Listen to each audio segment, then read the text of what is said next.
Hi there.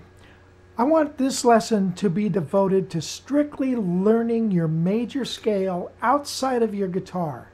So many times we learn shapes and patterns on the guitar, we forget what notes we're playing, and it's so important for us to have that knowledge of theory in our head ready for us to grab onto when we need it. That's going to separate the men from the boys, okay? It's going to separate the pros from the novice. So if you want to get good at your instrument, you gotta know theory. There's just no two ways about it. Theory is the language of music, okay? Not the written language, the spoken language, okay? So one of the most important things that you could do is to focus on learning major scales. You see, a major scale is the yardstick by which everything else that you do in music will be measured. Okay, you alter the major scales to form a blues scale. Okay, the interval between two notes is measured with a major scale.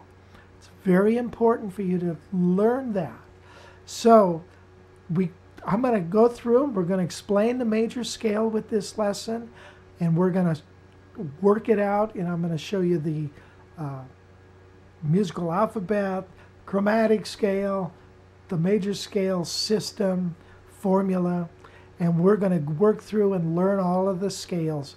And I'm going to encourage you, or all of the keys, I'm going to encourage you to memorize this and to do it several times. Write out exactly what we're doing right now. Just sit down at the table someday and just write out every one of your scales. That's so important. And then once we get to that point, at the very end of this video, we're going to talk about learning the factors of the scales. The scale degrees, when they're stacked up in chords, they become factors. And we're going to learn the ninths, the 11ths, the 13ths, all that good stuff. So this is something else that you are going to want to do and test yourself once you get through this. And I've got some exercises for you to do exactly that. So let's first get into it with learning the major scale. Now get a blank piece of paper, get a few of them, and get a pen. And I want you to draw exactly what I'm going to be doing. And you do exactly what I'm going to do. Draw it out, because really you can't just blow this off. It's very important for you to get this down if you want to get better. If you don't sweat it. But you know what? If you're tired about being in the dark, you know, like why does this sound against this right? And you know, basically guitar players make up their own theory. You know what I mean? They look at their neck and think, well, if I do this little riff against this chord and it works, you know, and I do this against this. So that's constructing theory. They don't know what notes they're playing. They don't know what notes are in the chord that they're playing over. So, you know, they're in the dark, and I don't want you to be like that.